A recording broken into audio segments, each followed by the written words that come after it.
추미애 법무장관이 검사들의 반발 속에 불편한 진실은 계속 이어져야 한다며 검사 집단 반발을 우회적으로 비판했습니다.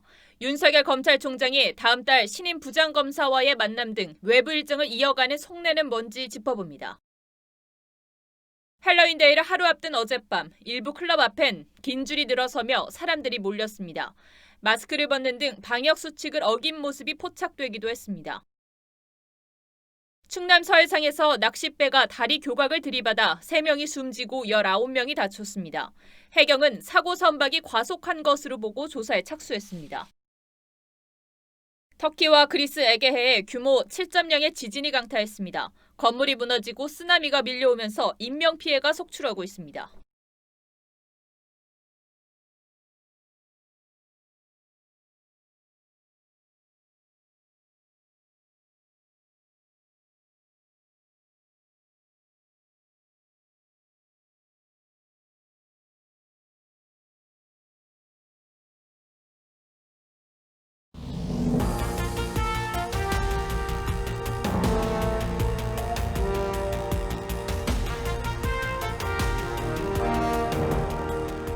여러분 안녕하십니까? 박정훈입니다. 추미애 법무장관의 압박에 반발하는 검사들의 집단 행동에 날이 갈수록 힘이 붙고 있습니다. 어제까지 실명으로 추 장관을 비판한 검사들이 230명 정도였는데 밤사이 60여 명 더 늘었습니다. 이런 상황에서 윤석열 검찰총장은 다음 주 새로 승진한 부장검사 30명을 상대로 교육을 진행합니다. 국감에서 작심 발언을 한 이후 두 번째 공개 행보를 하는 건데 예사롭게 보이질 않습니다. 요 며칠 검사들의 집단 반발 움직임에 침묵을 지켰던 추미애 장관은 오늘 SNS에 검사들을 우회적으로 비판하는 글을 올렸습니다. 오늘은 검난 움직임을 자세히 전해드릴 텐데 먼저 정준영 기자가 보도하겠습니다. 불편한 진실은 계속 이어져야 한다. 외면하지 않고 직시할 때까지 추미애 법무장관이 자신의 SNS에 올린 글입니다. 이환우 검사에겐 검찰개혁을 논할 자격이 없다는 낙곰수 출신 방송인 김용민 씨의 인용글을 다시 공유하면서 적은 문구인데 저도 이 정도인지 몰랐습니다라고도 덧붙였습니다. 최근 이어지고 있는 자신에 대한 평검사들의 집단 비판을 겨냥한 겁니다. 추 장관이 언급한 이 검사는 지난 28일 검찰 내부망에 추미애 검찰개혁은 근본부터 실패했다는 글을 올렸고 최재만 춘천지검 검사가 순응하지 않는 검사들을 좌천시키거나 사직하도록 압박하는 것이 검찰 개혁이냐고 호응하면서 300명에 가까운 검사들의 댓글이 검찰 내부망에 달리고 있습니다. 검사에게 재갈을 물리는 것이 검찰 개혁이냐거나 다른 의견을 말하면 인사 불이익이나 감찰을 걱정해야 하는 게 개혁이냐면서 추 장관의 인사권과 감찰권에 대한 비판의 글이 줄을 이뤘습니다. 또 검찰 개혁의 핵심은 정치적 중립성 확보라거나 개혁이라고 포장해도 정치 권력의 검찰권 장악이 본질이라는 주장도 있었습니다. TV조선 정준영입니다. 이처럼 달아오르고 있는 검찰 내 집단 반발 기류가 어떤 식으로 정리될지는 아직 가늠하기 어려운 상황입니다. 그래서인지 항명하는 검사들에게 사표를 받아야 한다는 조국 전 장관의 과거 발언이 여권에서 다시 조명되고 있습니다. 조 전 장관은 당시 항명 검사들이 다 나가면 로스쿨 졸업생으로 새롭게 검찰을 만들면 된다고 주장했습니다. 이태희 기자가 그 맥락을 자세히 전하겠습니다. 9년 전 검찰개혁 관련 토크 콘서트에 나온 조국 전 장관은 검찰개혁에 항명하는 검사들에게 사표를 받아야 한다고 주장했습니다. 나가시겠다 그래서 빨리 보내드려야 됩니다. 집단 항명을 하셔서 사표를 제출하면 다 받으면 됩니다, 그냥. 로스쿨 졸업생을 대거 채용해 새로운 검찰을 만들면 된다고도 했습니다. 함께 자리했던 문재인 대통령은 현직 검사들의 수준을 언급했습니다. 막상 이제 검사들하고 대화를 해보니까 검사들의 수준이 그게 아니겠어요. 도저히 정상적인 대화가 되지 않는 것입니다. 여권에선 9년 전 조 전 장관 발언에 대한 지지가 이어졌습니다. 열린민주당 황희석 최고위원은 조 전 장관의 해당 발언을 공유하며 사표를 내는 검사가 100명도 좋고 200명도 좋다. 어차피 검사들이 많이 필요하지 않다고 했습니다. 청와대 국민청원 게시판에는 커밍아웃 검사들에게 사표를 받으라는 글에 7만 명이 넘게 동의했습니다. 반면 야권에선 검사들이 절대 먼저 옷을 벗으면 안 된다며 끝까지 버텨달라는 주문이 나왔습니다. TV조선 이태희입니다. 정의와 인권을 바로 세우고 오로지 진실만을 따라가는 공평함. 검사들이 임관식대하는 검사 선서의 한 대목입니다. 검찰 역사 72년을 거치면서 정권이나 상관의 부당한 지시에 때로는 직을 걸거나 연판장을 돌리며 저항했던 검사들이 적지 않았습니다.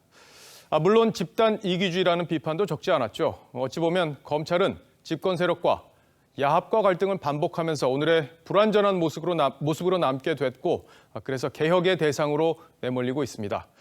이번에도 추미애 장관의 압박에 집단 반발하고 있는데 과거 검난과 이번 사태는 어떻게 달랐는지 오늘의 포커스에서 짚어보겠습니다. 검찰과 정권이 갈등을 빚은 상징적인 장면은 노무현 정권 시절 검사와의 대화였죠. 대통령에게 검찰의 중립성을 따져 묻는 평검사에 대통령은 노골적인 불쾌감을 보였습니다. 대통령에 취임하시기 전에 부산 동부지청장에게 청탁 전화를 하신 적이 있습니다. 그것은 뇌물 사건 관련해서 잘 좀 처리해달라는 것이었는데요. 신문 보도에 의하면은 그것이 바로 검찰의 정치적 중립성을 훼손하는 발언이었다고 생각하지 않으십니까? 이쯤 가면 막 하자는 거죠. 노 대통령은 판사 출신으로 검찰총장보다 기수가 어린 강금실 장관을 법무부 장관으로 임명했고 서열을 파괴한 검찰 인사도 단행했습니다. 그러자 검찰은 사발 통문을 돌리며 조직적으로 반발했죠.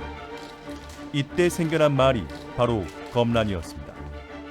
강금실 장관은 내목을 칠하는 송광수 검찰총장을 설득하기 위해 폭탄주를 나눠 마시고 팔짱까지 끼웠지만 대검 중수부 폐지를 두고 임기 내내 갈등을 겪었죠. 노무현 정부 때 김종빈 검찰총장의 사퇴도 검란의 대표 장면 중 하나입니다. 2005년 10월 천정배 당시 법무장관이 국가보안법 위반 혐의를 받는 강정구 교수를 불구속 수사하라고 지휘하자 평검사들이 연판장을 돌리면서 총장의 결단을 촉구했습니다. 김 총장도 결국 사표로 맞섰습니다. 당시 야당인 민주당의 이낙연 원내대표는 법무장관이 검찰의 중립성을 훼손했다면서 책임을 요구하기도 했죠. 이명박 정부 시절도 검찰개혁을 놓고 갈등을 빚었습니다. 김준규 총장 시절엔 경찰에 수사권을 주는 방안에 반대하며 대검 간부 전원이 사표를 던졌었고 한상대 총장은 정부의 중수부 폐지안을 수용하려다 검찰 간부들의 반발로 사퇴하기도 했습니다. 제가 열심히 하려고 노력했습니다만 결국 막판에 조직을 추스리지 못해서 국민께 또 나라에 누를 끼친 점 죄송하게 생각합니다. 15년 전 천정배 장관의 지휘권 발동에 사표를 던진 김종빈 전 총장은 천 전 장관과 매일 얼굴을 맞대고 때론 와인잔을 부딪히며 토론하고 상대 의견을 경청했다고 당시 상황을 회상한 바 있습니다.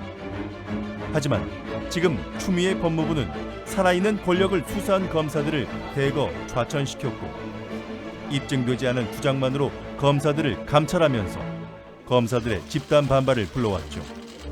상대 의견을 경청했던 과거와 달리 검찰 집단 자체를 적으로 돌리는 듯한 집권 세력의 모습에서 검찰개혁의 진정성이 의심받고 있는 건 아닌지. 뉴스7 포커스였습니다. 자, 앞서 전해드린 대로 윤 총장이 다음 주 신임 부장검사들을 직접 만나기로 하면서 추미애 장관과 검찰 사이의 갈등이 점점 격화될 가능성이 커지고 있습니다. 윤 총장이 공개 행보를 시작한 배경은 뭔지, 또 추미애 장관은 이런 움직임에 어떻게 대응할지 법조팀 장윤정 기자에게 자세히 들어보겠습니다. 자, 장 기자, 우선 윤석열 총장의 행보가 심상치가 않은데, 자, 국정감사 이후에 이제 작심 발언을 한 이후에 이제 본격적으로 행보를 하기 시작했어요. 이 특별한 배경이 있습니까? 네, 윤 총장은 두 번의 지휘권 발동 이후 추 장관과 갈등을 빚으면서도 외부 활동을 극도로 자제해왔는데요. 지난 22일 국정감사에서 작심 발언을 한 이후 보폭을 넓히고 있는 건 주목할 부분입니다. 이번 주 화요일에 승진한 부장검사 30명을 만난 일정도 검찰 내부에서는 관심이 큽니다. 다만 대검에서는 이번 강연은 매년 하던 교육이라며 확대 해석은 경계했습니다. 하지만 스스로 식물총장이라고 했던 윤 총장이 수사를 지휘하는 부장검사들을 직접 만나는 자리여서 어떤 메시지가 나올지 관심이 커지는 건 분명한 듯 보입니다. 근데 이제 국정감사 이후에 이제 윤 총장이 이제 국정감사에서 작심 발언을 쏟아낸 이후에 검찰 내부의 분위기가 조금 결집하는 분위기로 바뀐 건 사실입니까? 네, 그렇습니다. 저희가 윤 총장과 함께했던 검사들한테 좀 취재를 해봤는데요. 윤 총장은 이날 검찰개혁 목표는 형사법 집행 과정에서의 공정과 평등이라고 강조했다고 합니다. 윤 총장이 그동안 강조해왔던 살아있는 권력도 수사해야 한다 이런 메시지를 우회적 화법으로 다시 한번 강조한 게 아니냐는 법조계 안팎의 해석이 있었습니다. 또 법조계 일각에선 총대는 총장이 맬 테니 검찰을 둘러싼 여러 정치 공세에 굴하지 말고 수사하라 이런 자신감을 실어줬다는 분석도 나옵니다. 예, 총장이 뭐 총대를 맨다 뭐 이런 의미를 담을 수도 있겠군요. 물론 이제 이번 검사들의 집단 행동이 이제 조직 이기주의로 비춰지는 측면도 있긴 합니다. 근데 추 장관의 압박이 이제 워낙 강하다 보니까 이게 권력에 대한 수사의 동력을 떨어뜨리는 거 아니냐. 바로 이런 부분에서 이제 검사들이 결집력을 키우는 게 아닌가 그런 얘기들도 나오고 있던데. 자, 윤 총장이 이제 적극적으로 나서는 배경에 이런 고민들도 있다고 봐야 할까요? 어떻습니까? 네, 그렇습니다. 윤 총장은 평소 추 장관의 SNS 정치에 대해서 일일이 대응할 가치가 없다 이런 입장을 가지고 있었습니다. 정치인의 정치 행위에 검사로서 대응할 필요가 없다는 건데요. 하지만 추미애 장관 부임 이후 주요 수사 라인이 사실상 좌천됐고 권력 수사도 어렵게 되면서 검찰 내부의 위기감도 커지고 있는 게 사실입니다. 결국 검찰 전체의 사기가 저하될 조짐이 보이니까 수장으로서 직접 조직을 챙기고 있다 이런 해석이 많습니다. 예. 추미애 장관 관련 얘기도 아까 리포트에서 저희가 소개를 해드렸는데 이제 지금까지는 이제 검사들에 대해서 상당히 공격적인 얘기들을 해왔는데 오늘은 SNS에 이제 우회적으로 검사들 비판한 얘기를 올렸고요. 근데 윤 총장에 대해서는 직접적인 언급을 지금 한 건 없는 거죠? 네, 별다른 반응은 없었습니다. 대신 조금 전 리포트에서 보신 대로 오늘 오후 SNS 글을 통해 검사들의 집단 행동을 우회적으로 비판했는데요. 불편한 진실은 계속 이어져야 한다. 외면하지 않고 직시할 때까지 말이다. 저도 이 정도인지 몰랐다고 했습니다. 커밍아웃을 해주면 개혁만이 답, 이렇게 직접적으로 검사 개인을 저격했던 지난 발언과 비교해봤을 땐 다소 소극적이라고 할 수 있는 대응입니다. 예. 아무래도 검사들을 이제 더 자극할 수 있기 때문에 발언을 좀 자제하는 게 아닌가 이런 생각도 좀 들긴 하는데 자, 지금 만약에 검사들이 지금 뭐 글을 올리는 정도의 지금 이제 저항을 하고 있는 건데 그 이상으로 갈 가능성에 대해서는 아직 검사들 사이에서 나오는 얘기는 없습니까? 네, 아직까지는 지금 댓글로 이제 반박들을 많이 하고 있는데 어떤 행동을 보일지에 대해서는 구체적으로 얘기가 나오는 게 아직까지는 검사들도 없습니다. 아무래도 신중하지 않을까 그렇게 생각이 되네요. 주말 사이에 이제 검찰 내부 여론이 어떻게 돌아가는지 잘 지켜보도록 하죠. 장 기자 잘 들었습니다. 네, 국내 코로나19 확진자가 나흘째 세 자릿수를 이어가고 있습니다. 완전한 진정세로는 접어들지 못한 상황에서 오늘 밤은 젊은 층들이 분장하며 즐기는 헬로윈데이를 맞이합니다. 방역당국은 코로나 확산의 기폭제가 될 수 있다는 우려를 하는데 어젯밤에 번화가를 둘러보니 선제적으로 문을 닫은 클럽도 있었지만 일부 클럽 앞에서는 100m 넘는 긴 줄이 늘어서는 등 사람들이 북적였습니다. 강석 기자가 취재했습니다. 오늘 새벽 서울 강남거리. 클럽 입장을 기다리는 사람들이 100m 넘게 줄지어 서 있습니다. 얼마나 많을까?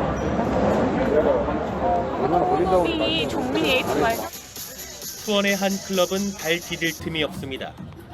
헬로윈 복장을 한 채 한 대 엉켜 춤을 추거나 마스크를 벗고 가까운 거리에서 대화를 나누는 모습을 쉽게 볼 수 있습니다. 서울 홍대 거리에도 늦은 밤까지 인파가 쏟아져 나왔습니다. 헬로윈 복장을 하고 3, 4, 5 모여 거리를 활보합니다. 음식점 방역 단속 현장에서는 단속 요원과 종업원들 간의 실랑이가 벌어집니다. 끼라고 저 지시했어요. 걱정하지. 끼고 있었는데 저 앞에 안겼는데 찍으셨나고. 종사자 영업주가 마스크 안 쓰고 누구한테 얘기했어요? 다른 술집에서도 마스크를 착용하지 않고 주방에서 일하던 종업원이 적발됐습니다. 집합금지 2주 처분이 이제 마포에서 연락이 갈 거예요. 어젯밤부터 오늘 새벽까지 합동 단속반이 점검한 결과 234개 업소 가운데 14곳이 방역수칙 등을 위반했습니다. 방역당국은 헬로윈 데이 당일인 오늘 밤에도 서울 이태원과 홍대 등 번화가를 중심으로 많은 인파가 몰릴 가능성이 있다고 보고 단속을 이어갈 방침입니다. TV조선 강석입니다. 네, 오늘 새벽 낚싯배가 다리 규각과 충돌하는 사고가 나 3명이 숨지고 19명이 다쳤습니다. 어두운 바다에서 선장이 과속을 하다가 사고를 낸 것으로 해경은 보고 있습니다. 이심철 기자가 보도합니다.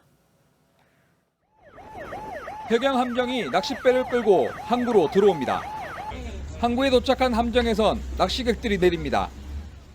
교각과 충돌 사고가 난 10톤급 낚싯배가 충남 보령 오천항을 출항한 건 오늘 오전 5시 10분쯤입니다. 배에는 선장 1명과 주말을 맞아 출조를 나선 낚시객 21명이 타고 있었습니다. 배는 출항한 지 30여 분 만에 원산 안면대교 교각과 충돌했습니다. 이 사고로 62살 A씨 등 3명이 숨지고 19명이 다쳤습니다. 사고 당시 낚싯배는 시속 27km의 빠른 속도로 항해한 것으로 파악됐습니다. 배가 빠른 속도로 교각과 부딪히면서 충격에 따른 인명사고가 컸습니다. 정면은 충돌했는데 그 앞에 이제 방현물이 있어요. 폐타이어. 파손이 덜한 만큼 그 충격 에너지가 아마 승객들에게 고스란히 전달이 되지 않았을까. 이날 서해의 해상 조건은 안개도 없고 파도도 높지 않았습니다. 42살 선장 B씨의 음주 측정 결과도 이상이 없었습니다. 해경은 선장이 어두운 새벽 시간 빠른 속도로 배를 몰다 교각을 미처 발견하지 못해 사고가 난 것으로 보고 있습니다. 해경은 선장 B씨를 업무상 과실치사 혐의 등으로 입건해 조사하고 있습니다. TV조선 이심철입니다. 전세 대란이 심각하다는 뉴스 몇 차례 전해드렸는데 현상이 아닌 수치로도 드러났습니다. 오늘 발표된 전세 수급 지수가 19년 만에 가장 높았습니다. 높을수록 전세 물량이 부족하다는 뜻입니다. 전세 구하기가 얼마나 힘든지 세입자가 웃돈을 넘어서 파격적인 제안을 하는 상황까지 이르렀다는데 그동안 경험해보지 못한 전세난 사연을 이정민 기자가 취재했습니다. 서울 신길동의 아파트를 전세로 내놓았던 40대 김모 씨. 세입자를 구하면서 전세 대란을 실감했다고 말합니다. 자기가 에어컨을 맞춰주고 들어오고 싶다. 그 안방과 거실과 총 3개를 시스템 에어컨으로 해서 설치해준 조건으로 해서 제시했던 금액보다는 1-2천 정도는 더 주고 들어오겠다라고 했어요. 서너 명의 경쟁자 중에 결국 파격적인 조건을 제시한 사람과 전세 계약을 맺었습니다. 신기하고 이렇게까지 없나? 그만큼 전세 구하기가 하늘의 별 따기처럼 어렵다는 얘기입니다. 전세 공급 상태를 보여주는 전세 수급 지수는 최대 수준으로 치솟았습니다. 전세 수급 지수는 수치가 200에 가까울수록 전세 공급이 부족하다는 뜻인데요. 10월 전국의 전세 수급 지수는 191.1로 지난 2001년 이후 19년 2개월 만에 가장 높은 수치를 기록했습니다. 부족한 물량의 본격적인 이사철까지 겹치면서 서울 전셋값은 사상 최장인 70주 연속 상승했습니다. 신혼부부 지망주택급도 여러 주택 임대주택 공급 대책을 내놨지만 그건 계획이고 대책일 뿐이지 당장 들어갈 주택이 아니라면 이런 현상이 지속될 가능성이 높아요. 갈수록 심해지는 전세 대란. 하지만 정부는 현 상황이 임대차 3법이 자리 잡는 과도기적 상황이라고 진단했습니다. TV조선 이정민입니다. 네, 보신 것처럼 임대차법을 도입한 지 석 달이 됐지만 전세 시장은 혼란스럽습니다. 그래서 정부가 추가 전세 대책을 내놓을 거라는 예상이 많았는데요. 언제 어떤 대책이 나올지 경제산업부 임유진 기자와 따져보겠습니다. 자, 임 기자, 전세난을 호소하는 목소리가 짙어지자 이제 전세 대책을 내놓을 것이다 이야기가 많았었는데 조용하네요. 네, 이르면 이번 주 정부가 추가 전세 대책을 내놓을 거란 전망이 많았습니다. 지난 22일 열린 기재부 국정감사에서 홍남기 부총리가 추가 대책을 예고했죠. 이후 문재인 대통령까지 국회 시정연설에서 전세 시장 안정화 의지를 밝혀서 기대감을 높였는데요. 아직까지는 감감무소식입니다. 문 대통령의 발언 직접 들어보겠습니다. 질 좋은 중형 공공임대아파트를 공급하여 전세 시장을 기필코 안정시키겠습니다. 네, 대통령이 기필코라는 단어까지 쓰면서 전세 안정화를 약속했는데 왜 대책이 아직입니까? 네, 정확히 알 수는 없습니다만 관련 부처의 고민이 그만큼 크다고 볼 수 있는 대목입니다. 임대차 3법을 포함해서 이 정부 대책이 나올 때마다 시장은 요동쳤는데요. 안정되기는커녕 물량은 줄고 또 가격은 오르는 상황이 반복됐습니다. 그러다 보니까 이 관련 부처 내에서조차 정부 정책으로 과연 전세 시장을 안정시킬 수 있는지 회의론까지 나오는 걸로 전해집니다. 이번 주 있었던 부동산 시장 점검 회의에서 나온 이 홍남기 부총리의 발언에서도 한층 신중해진 기류가 감지됩니다. 전세 시장을 면밀하게 모니터링 분석하고 매매 시장과 전세 시장의 안정을 조화롭게 달성할 수 있도록 다각적으로 고민해 나갈 예정입니다. 섣불리 내놨다가 또 다른 부작용이 나올까 고심이 깊을 수밖에 없겠죠. 그러면은 추가 대책으로는 어떤 것들이 거론되고 있습니까? 네, 우선 월세 세액공제 확대 이야기부터 나옵니다. 현재 연소득 7천만 원 이하인 무주택자가 시가 3억 원 이하 집에서 월세를 살면 750만 원까지 세액공제 혜택을 받을 수 있습니다. 그런데 이 기준을 완화해서 더 많이 돌려주겠다는 겁니다. 공급 카드도 검토 중인데요. 현재 계획돼 있는 공공임대주택의 인허가 절차를 서둘러서 공급 시기를 1, 2년 앞당기거나 공공 분양 물량 일부를 임대로 돌려서 임대 공급을 늘리는 방식이 유력합니다. 이 정도 대책이면 현재 전세난을 해소할 수 있다고 봅니까? 네, 사실 부동산 시장에서는 역부족이라는 평가가 많습니다. 네, 임대주택 공급을 늘리는 방식은 최소 수년이 걸리고요. 또 양적으로도 전세 수요에 비해서 턱없이 부족하다 이런 지적인데요. 월세 세액공제 역시도 자칫 월세 장려책으로 비춰져서 세입자들의 반발이 살 가능성이 큽니다. 또 게다가 현재 공시가격 현실화와 재산세 감면 혜택 문제로 여론이 악화된 상황이기 때문에 정부가 진퇴양난에 빠진 모습입니다. 네, 대책을 내놓을 때마다 부동산 문제가 심화되니까 오죽하면 아무것도 하지 말아달라 이런 웃지 못할 말까지 나오는데 정책의 신뢰 회복이 절실해 보입니다. 임 기자 오늘 잘 들었습니다.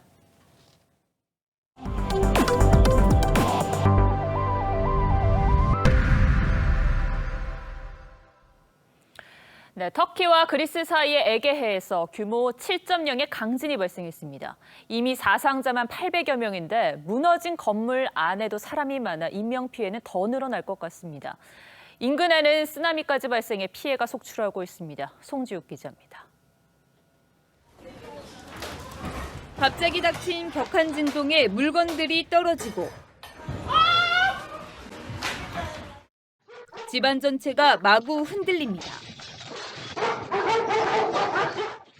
놀란 사람들이 도로로 뛰쳐나오고 대피하는 사람들 뒤로 건물이 통째로 무너집니다. 진도 7의 강진이 닥친 건 현지 시간 30일 오후 3시쯤. 그리스와 터키 사이의 에게해 사무스 섬에서 14km 정도 떨어진 해역에서 시작돼 진도 4를 넘나드는 여진까지 200차례 가까이 이어졌습니다. 인구 450만 명의 터키 3대 도시 이즈미르는 직격탄을 맞았습니다. 밀집해 있던 고층 아파트들이 무너지면서 한순간에 폐허로 변했습니다. Kızım var burada. Kızım burada çalışıyordu diş polikliniğinde. 지금까지만 최소 27명이 숨지고 800여 명이 다쳤습니다. 건물 잔해 아래서 손을 흔들어 구사일생한 경우도 있었지만 이즈미르에서만 무너진 건물이 20여 채에 달하고 매몰된 사람은 수백 명으로 추정돼 밤샘 작업에도 사상자는 더 늘어날 것으로 보입니다. 사모스 섬과 이즈미르 인근 지역에는 쓰나미까지 발생했습니다. 허리 높이까지 바닷물이 들이닥치고 집기들이 떠내려가기도 했습니다. 지진 자체보다 떠내려온 물로 인한 침수 피해가 더 클 것이란 우려도 나옵니다. TV조선 송지욱입니다.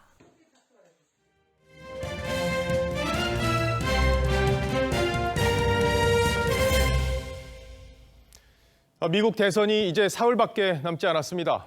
아시는 것처럼 전체 선거인단의 과반인 270명을 가져와야 대통령에 당선이 되는데 현재까지는 민주당 바이든 후보가 더 많은 선거인단을 확보할 것으로 분석되고 있죠. 그런데 최근 분위기가 심상치가 않습니다.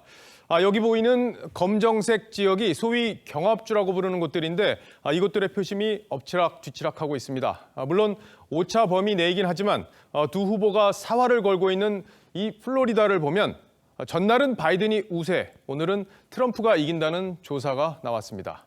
15석이 걸린 노스캐롤라이나 역시 오늘 하루 3개의 여론조사 결과가 나왔는데 앞에 2개는 바이든이 앞서는 걸로 나왔지만 마지막 1개는 트럼프 우세였습니다. 경합주에서 바이든이 크게 앞서는 분위기였는데 최근에는 이렇게 접전 양상으로 분위기가 달라지고 있는 겁니다. 물론 이미 사전 투표를 한 유권자가 8천만 명이 넘기 때문에 바이든 대세론이 이미 투표에 반영됐다는 주장도 만만치는 않습니다. 자, 지금부터는 워싱턴을 연결해서 막판 분위기를 들어보겠습니다. 자, 최우정 특파원. 네, 워싱턴입니다. 자, 오늘은 두 후보가 위스콘신 그리고 미네소타에서 유세를 하던데 여기도 선거인단이 10명 넘는 곳이라 판세 영향이 큰 곳이죠. 그렇습니다. 트럼프 대통령과 바이든 후보 이번엔 중북부 지역에 출격을 했습니다. 각각 3개 지역씩을 돌았는데 이번엔 미네소타와 위스콘신 이렇게 2개 지역에 나란히 방문을 했습니다. 동선이 겹치는 건 이들 지역이 아무래도 반드시 뺏거나 사수를 해야 하는 핵심 경합 지역이기 때문입니다. 위스콘신은 지난 대선에서 트럼프가 간발의 차이로 이긴 곳인데 현재는 바이든 지지율이 더 높습니다. 미네소타도 바이든이 우세하지만 격차가 줄어드는 추세입니다. 트럼프는 민주당 소속의 미네소타 주지사가 대규모 유세를 못하도록 참석 인원을 제한했다고 비난을 했습니다. 그러면서 코로나19 백신 개발은 또 자신을 냈습니다. 이번에도 거리두기 유세에 나선 바이든은 미국 내 1일 확진자가 10만 명이 넘은 상황을 꼬집으며 트럼프의 방역 실패를 비판했습니다. 유세를 둘러싼 양측의 수싸움은 연일 계속되고 있습니다. 바이든과 오바마는 곧 미시간에서 첫 합동 유세를 합니다. 자, 지금 대선 불복 문제도 큰 이슈던데 대선 이후에 소요 사태가 날 가능성도 적지 않다면서요. 실제 최 특파원이 느끼는 분위기는 어떻습니까?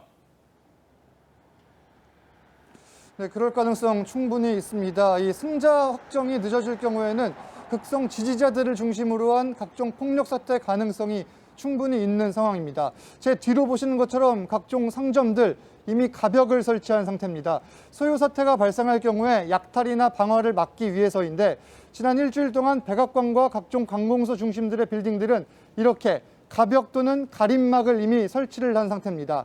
워싱턴 DC뿐만이 아니라 뉴욕이나 로스앤젤레스 등 미국 내 주요 도시들의 명품 거리와 백화점, 상점과 역시 비슷한 상황입니다. 최근 뉴욕에선 트럼프 지지자와 반대파 사이에 물리적 충돌도 있었습니다. 현지 언론은 이 생필품과 총기 등을 구비하며 최악의 상황을 대비하는 시민들 모습도 보도를 하고 있습니다. 인종차별 반대 시위가 있었던 도시들은 대선 전후로 경찰 인력이 대폭 증가할 예정입니다. 지금까지 워싱턴에서 전해드렸습니다. 네, 최우정 특파원 잘 들었습니다. 자, 다음 뉴스 하나 더 보겠습니다. 내년 4월에 치러지는 서울과 부산시장 보궐선거에 후보를 낼 수 있도록 당원을 고치는 민주당의 당원 투표가 오늘 시작됐습니다. SNS에선 찬성한다, 꼭 투표해달라 이런 인증 글들이 이어지고 있다고 합니다. 하지만 이런 결정이 나오면 두 전직 시장에게 피해를 당한 여성들에게 또 다른 가해를 하는 것이란 주장이 나오기 시작했습니다. 그 이야기를 차정승 기자가 전하겠습니다. 민주당의 보궐선거 후보자 추천에 찬성한다는 SNS 글이 줄을 잇습니다.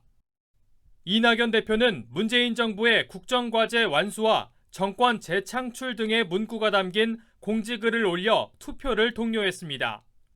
박원순, 오거돈 두 시장의 성추문 사건으로 내년 보궐선거 후보 공천이 어려워진 민주당이 당원들 투표로 당원 개정을 추진한 겁니다.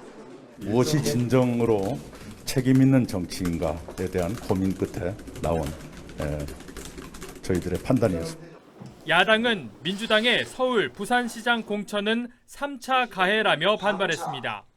전당원 투표라는 얄팍한 꼼수로 그 책임을 오롯이 당원들에게 전가하는 후한무치한 결정은 정의당 류호정 의원은 후보를 내는 게 공당의 도리라고 한 이낙연 대표의 발언을 해괴한 말이라고 비판했습니다. 박 전 시장을 고소한 피해 여성은 이낙연 대표가 사과한 피해 여성에 자신이 포함되는 게 맞느냐며 무엇에 대해 사과하겠다는 뜻이냐고 반문했습니다. 민주당은 내주 월요일 투표 결과를 발표하고 당헌 개정 작업에 들어갈 것으로 예상되는데 여성단체와 야당을 중심으로 거센 후폭풍이 이어질 전망입니다. TV조선 차정승입니다. 청와대가 이르면 이달 말 중폭 수준의 개각을 준비하는 것으로 알려졌습니다. 대선 출마를 염두에 두고 있는 정세균 국무총리를 비롯해서 경제라인 그리고 박능후 보건복지부 장관까지 교체 대상으로 거론됩니다. 문재인 정부의 임기 말을 준비하는 개각이어서 의미가 적지 않습니다. 노영민 비서실장 후임도 찾고 있다고 하는데 청와대 개편 움직임까지 최지원 기자가 취재했습니다. 문재인 대통령은 지난 28일 국회를 찾아 좋은 인재를 모시기 쉽지 않다며 인사청문회 제도 개선을 요청했습니다. 도덕성 검증 부분을 별도의 비공개 청문회로 하자는 겁니다. 국민 통합과 좋은 인재의 발탁에 큰 어려움이 되고 있다는 답답함을 토로하고 싶습니다. 문 대통령의 도덕성 검증 비공개 주장은 7년 전 박근혜 전 대통령의 말과 일치합니다. 이 같은 대통령의 발언으로 개각이 임박했다는 관측이 나옵니다. 여권에선 홍남기 경제부총리와 박능후 보건복지부 장관 등을 포함한 중폭 개각이 이루어질 거란 전망이 나옵니다. 초대 장관인 김현미, 유은혜, 강경화 장관 등은 유임 가능성이 높은 반면 서울시장 후보군으로 꼽히는 박영선 중소벤처기업부 장관은 개각 대상으로 거론됩니다. 서울시장 출마 의사를 접은 추미애 법무부 장관도 검찰개혁 마무리를 위해 유임될 것으로 알려졌습니다. 대선 출마를 준비하는 것으로 알려진 정세균 국무총리도 내년 2월 교체가 유력하게 거론됩니다. 청와대도 임기 말 개편을 준비 중입니다. 노영민 비서실장의 후임으로는 친노 핵심인 양정철 전 민주연구원장이 유력 거론됩니다. 청와대는 당초 국회 국정감사 직후 소규모 개각을 추진했지만 내년 재보궐선거와 대선 일정 등을 감안해 시기는 늦추고 규모는 더 늘리기로 한 것으로 알려졌습니다. TV조선 최지원입니다.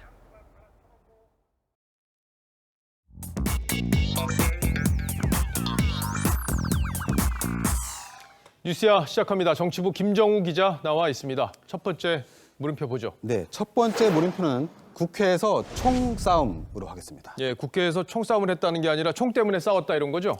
예, 그래서 띄어쓰기에 좀 주의를 해야 됩니다. 예, 주의하세요. 예. 사흘 전에 대통령 시정연설 당시에 경호위원들이 총기를 소지하고 본회의장에 들어가서 논란이 있었는데 먼저 화면으로 한번 보겠습니다. 예. 누군데? 경호실 직원이 왜 여기 들어와? 경호실 직원이 여기가 어디 들어와?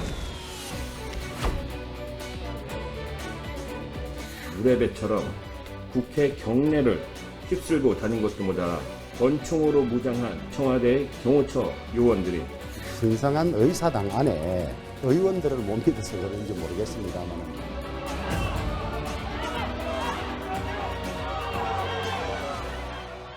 청와대 경호원이 국회 본회의장에 못 들어갑니까? 지금까지 보면 대부분 들어갔던 걸로 좀 알려져 있습니다. 예, 뭐 지금까지 관례 그리고 청와대 뭐 규칙, 법률 이런 것들을 보면은 이제 무장 경호원들이 국회에 가는 것 이건 뭐 어느 정도 양쪽 간의 이해가 지금 다 정리된 부분이 있는 거죠. 예, 그래서 일단 뭐 그 문제는 일단락이 된 걸로 됐고요. 예. 사실 그 국회 본청엔 권총을 찬 남자들이 대통령과 무관하게 수시로 또 드나들고 있습니다. 아, 더 있습니까? 예, 그 바로 탈북민 출신이죠. 예. 태용호, 지성호 의원의 경호하는 경찰 인력들인데요. 저도 두 의원을 국회에서 마주칠 기회가 굉장히 많은데 항상 무장 경호원이 함께 움직입니다. 예. 다만 본회의장에는 이제 못 들어가고 문 밖에서 기다리는 그런 상황입니다. 그 총을 차고 있는 걸 실제로 본 적이 있어요? 일단 총을 이렇게 꺼내서 들고 다니는 건 아니고요. 예. 이렇게 잘 숨기고 다니는데 다만 자세히 보면 이제 그런 총 모양새가 보입니다. 예. 뭐 그분들이 이제 검정 양복을 입고 뭐 선글라스 끼고 그러고 다니는 건 아니죠? 예, 그건 아니고요. 그냥 예. 평범한 옷차림인데 그래서 보좌진들 사이에 있으면 잘 눈에 띄지도 않습니다. 그래서 또 이제 신변보호 가급 대상이 태영호 의원 같은 경우에는 가급? 가급입니다. 예. 총리급에 준하는데요. 그래서 지성호 의원보다 약간 더 인력이 더 많습니다. 아, 그렇군요. 이제 아무래도 테러 위협 때문일 텐데 저 태영호 의원의 경우에는 과거 보도를 보면 물잔까지 뭐 검사를 한다 이런 보도가 있었어요. 실제 그런 일이 있습니까? 근데 저도 함께 이제 식사를 해본 적이 있는데 예. 그냥 식당에 있는 물컵 중에 아무거나 골라서 그냥 썼고요. 그리고 태 의원실에서도 아주 좀 과장된 그런 거다라고 반응이 있었습니다. 과장된 거다? 예. 알겠습니다.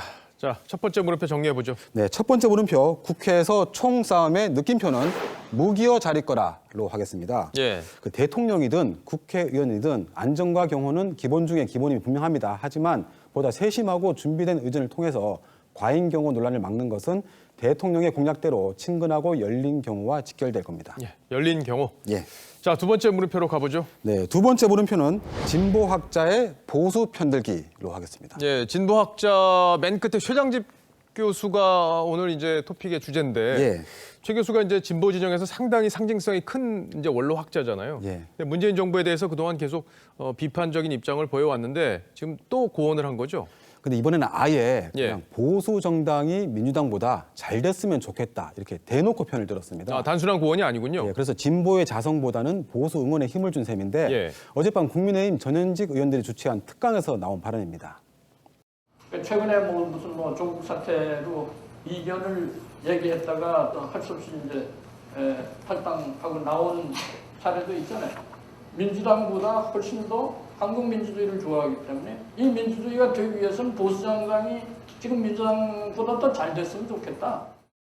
민주주의를 위해선 민주당보다 보수당이 잘 됐으면 좋겠다. 결국에는 보수 야당이 더 민주적 가치에 충실한 거 아니냐. 뭐 이렇게 지금 최 교수는 보고 있다. 이렇게 해석해 볼 수도 있는데, 자 이제 민주화 세력을 자처하는 현 집권 세력 입장에선 정말 이제 뼈아픈 얘기가 아닐 수 없겠습니다. 예, 그리고 방금 영상에서 그 이견을 낸 한 명의 정치인을 언급했는데 예. 최근 민주당을 탈당한 금태섭 전 의원을 가리킨 겁니다.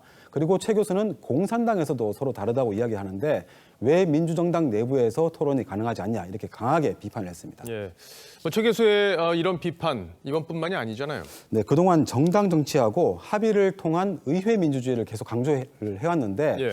현재 집권 세력은 야당과의 소통보다 대중에 호소하는 직접 민주주의 방식을 선호하고 있다고 봤고요. 예. 결국 이게 민주주의와는 정반대인 전체주의로 흐르고 있다 이렇게 비판하고 있습니다.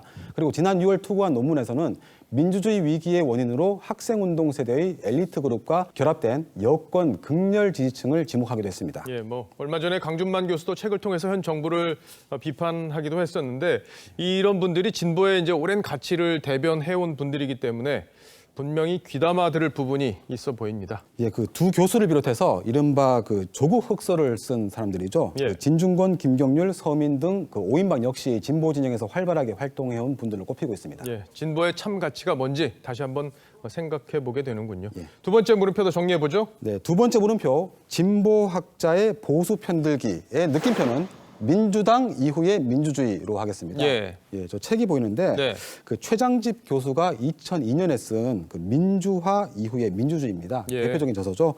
그 사진에 보듯이 노무현 전 대통령이 그 재임 시절에 휴가정 읽은 책으로도 굉장히 유명합니다. 그랬죠. 그 87년 민주화 전후의 한국 정치사를 다룬 책인데 여당인 민주당이 집권한 이후에 한국의 민주주의가 어떤 모습인지 함께 생각해보자는 취지에서 느낌표를 골라봤습니다. 예, 한국의 민주주의가 현 집권 세력이 집권한 이후에 어떻게 달라져 있을지 한번 생각해 보자 이런 취지군요. 잘 들었습니다. 지금까지 김정우 기자였습니다.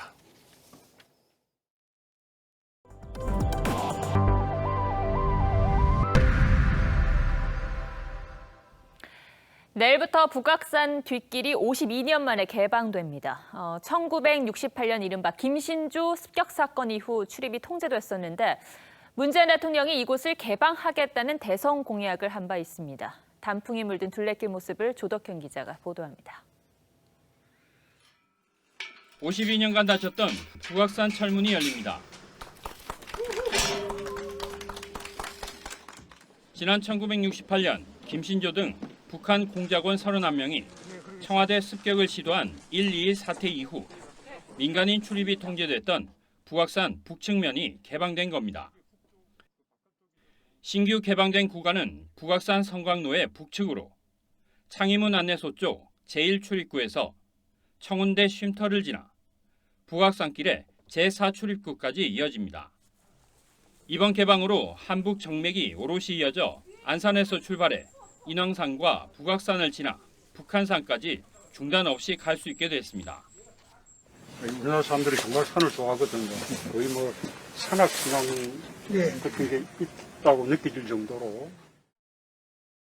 문재인 대통령은 산악인 엄홍길 씨와 배우 이시영 씨, 서울 보암동 주민 등과 함께 개방된 길을 걸었습니다. 같이 함께 공유하고 상상하면서 보고 느끼고 즐기는 것에 대해서 허락해 주신 대통령께 감사드리고. 청와대는 오늘 개방은 문 대통령이 2017년 대선 당시 약속을 지키는 의미를 담고 있다면서 2022년 상반기엔 북악산 남측면도 개방될 예정이라고 했습니다. TV조선 조혁현입니다.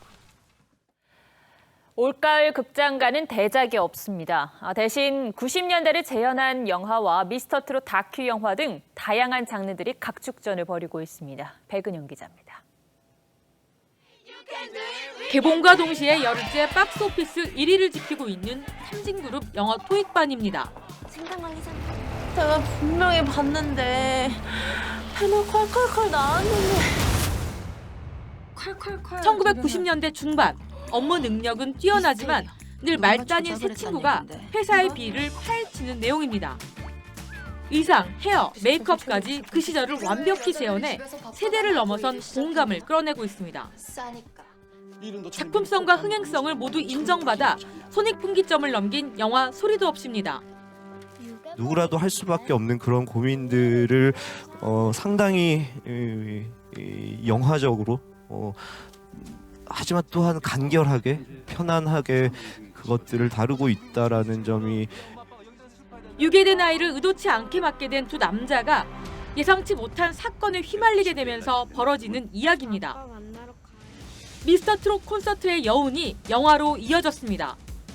미스터트롯 더 무비는 서울 콘서트 공연 실황을 바탕으로 만든 콘서트 무비로 6명의 가수가 직접 부른 30여 곡이 담겼습니다.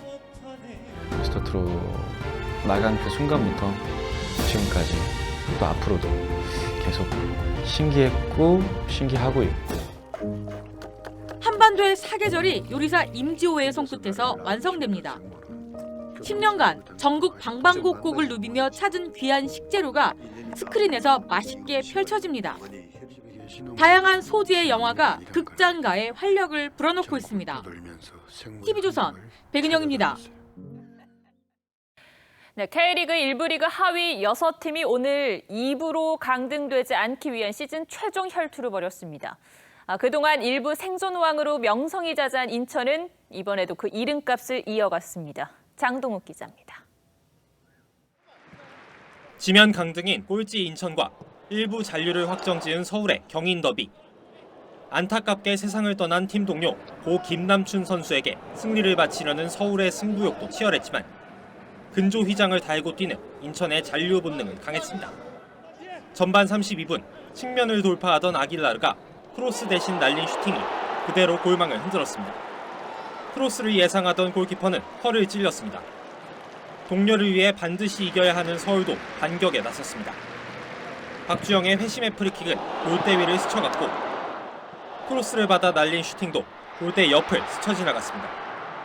서울은 오히려 경기 종료 직전 골키퍼 양한빈이 노골적인 반칙으로 퇴장당하며 체면을 구겼습니다. 인천의 1대0 신승. 간신히 피해낸 강등 올가미에 잡혀 들어간 건 강등 싸움에서 가장 유리했던 10위 부산이었습니다. 11위 성남을 상대로 전반 이동준의 엄청난 발리 선제골로 앞서갔지만 성남에는 영웅 본능 홍시우가 있었습니다. 후반 20분 극적인 터닝슛으로 균형을 맞추더니 후반 32분엔 마상훈의 드라마 같은 역전 결승골을 도왔습니다. 경기 종료 휘슬과 함께 성남 선수들은 울음을 터뜨리며 생존의 기쁨을 만끽했습니다. 인천은 리그 승강제 도입 이후 9년 연속 1부에 남아 시민구단의 자존심을 지켰고 부산은 승격된 첫 해 바로 강등되는 아픔을 맛봤습니다. TV조선 장동우입니다.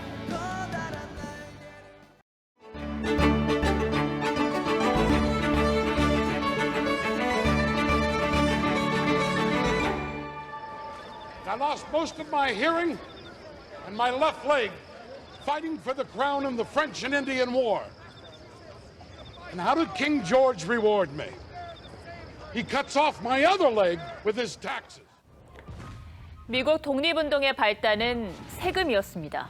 세금에 대한 불만이 어느 정도였는지는 1773년 보스턴 차 사건이 말해줍니다. 영국이 차에 부과하는 세금을 지나치게 올리자 미국인들이 보스턴 항구의 정박한 배에서 홍차 상자를 모두 내던졌습니다. 이 사건은 미국 독립혁명의 불씨가 됐습니다. 프랑스 대혁명도 세금 구조가 방아쇠가 됐듯 세금은 역사의 변곡점을 만들곤 합니다. 국민 호주머니와 직결됐기 때문이죠. 정부가 공시가격 현실화 방안을 발표했습니다. 부동산 정책 실패로 집값을 올려놓고 세금 더 거들 심산이냐는 여론에 1주택자의 재산세를 깎아주는 카드도 같이 내밀었습니다. 공시가격 현실화로 서민의 재산세 부담이 늘어나는 일이 있어서는 안 됩니다. 이제는 그 기준을 두고 여당은 9억 원, 정부는 6억 원을 주장하며 줄다리기를 하고 있습니다. 현 정부의 부동산 정책에서 6억 원이었던 중저가 기준을 9억 원으로 올리려는 여당의 계산법에는 표심이 다분히 깔려 있습니다. 기준액을 높일수록 재산세를 덜 내도 되는 사람이 늘어나니 선거에 도움이 될 수 있다는 계산 말입니다. 서울은 내년 4월에 시장을 새로 뽑습니다. 오늘날 세금 제도의 근간이 되는 아담 스미스의 국부론에서 조세부과의 4가지 원칙이 나옵니다. 그중 두 번째, 세금을 납부할 시기와 금액 등이 간단 명료해야 하며 징수인의 자의적 판단에 따라 바뀌어서는 안 된다고 말합니다. 200년도 넘는 이론이라고는 하지만 정치적 판단의 징수 대상을 바꾸려고 하는 우리 현실과는 거리감이 상당합니다. 조선시대 암행어사는 신분을 증명하는 마패와 함께 이 유척을 가지고 다녔습니다. 노쇠로 만든 자인데 세금, 당시에는 곡식을 눈금 속임으로 제 마음대로 징수하는 걸 막기 위해서였답니다. 표심에 따라 세금 기준을 늘렸다 줄였다 하는 오늘날 정치권에도 이 유척을 하나씩 쥐어주고 싶습니다. 오늘 앵커가 고른 한마디는 세금과 선거였습니다.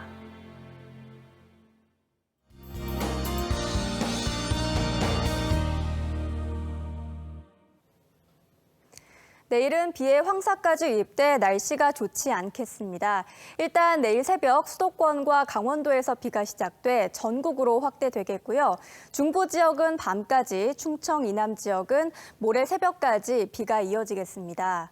예상 강수량은 약간 늘어났는데요. 중부와 호남 지역이 5에서 20mm, 경상도는 빗방울 수준이 되겠습니다. 한편 중국에서 황사가 발생해 우리나라 쪽으로 향해 오고 있습니다. 내일 오후부터 중부지방을 지나면서 미세먼지 농도가 높아지겠습니다. 우산과 마스크 챙기셔야겠고요. 기온은 오늘보다 3, 4도 낮겠습니다. 서울과 대전이 15도, 대구도 15도가 되겠습니다. 다음 주에는 서울이 0도까지 떨어지면서 초겨울 수준의 반짝 추위가 찾아오겠습니다. 날씨였습니다. 10월 마지막 날 뉴스7 여기서 마치겠습니다. 시청해 주셔서 고맙습니다.